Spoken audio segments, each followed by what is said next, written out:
A friend who never left. Carlos Carrasquero. The last light of dusk pooled in the hollows of Elderpine Cemetery, turning the leaning headstones the color of old parchment. Two men sat facing each other at a tiny wooden table, its legs uneven in the soft earth.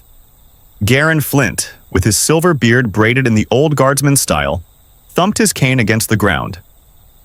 "Do you remember the Night of 7 Lanterns?" he asked, eyes brightening like embers. "You tripped over your own boots before the bandits even showed themselves." Across from him, Aldrich Thorn gave a soft chuckle.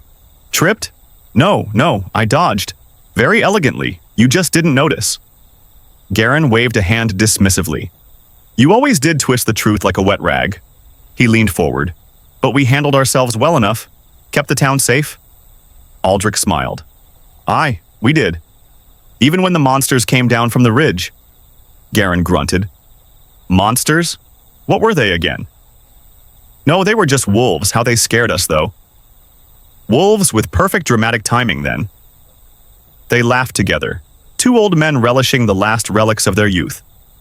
The breeze carried the smell of moss and night-blooming flowers over the graves.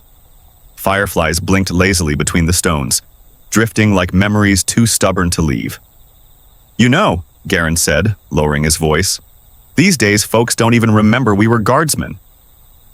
I walked past the baker's boy yesterday. He called me sir, like I was a stranger." Aldrich shrugged lightly. "Time nudges us aside, Garen. Makes room for new stories." Garen muttered, rubbing a thumb across the table's surface. "I miss it. The watchtower at dawn, the clank of armor, even the blasted horn that never worked." "Especially the horn," Aldrich added. "It made you shout at it more than you shouted at the bandits." Again, they laughed. The shadows deepened, reaching long fingers across the ground as the sky shifted toward indigo. Finally, Garen sighed, a long, contented sound. "Well, old friend, it's getting late. My knees can only tolerate so much sitting." He pushed himself up with a grunt, then bent to lift the little table. It was feathery, almost absurdly light in his hands. "Same time next week?" he asked. No answer came. Garen smiled, sighing in content. A whisper of wind answered instead, winding through the grass. The chair across from him was empty. As he walked toward the cemetery gate, the fireflies gathered near Aldrich Thorn's gravestone, an old, worn marker half-eaten by lichen. The carved letters caught the last of the twilight.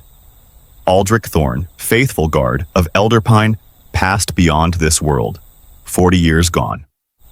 For a moment, the air above the stone shimmered, shaped like a man sitting at a tiny table. Then the breeze scattered it into the dark, leaving Garen Flint to walk home alone. Never knowing he had shared his evening with a ghost, who still cherished the old stories just as much as he did.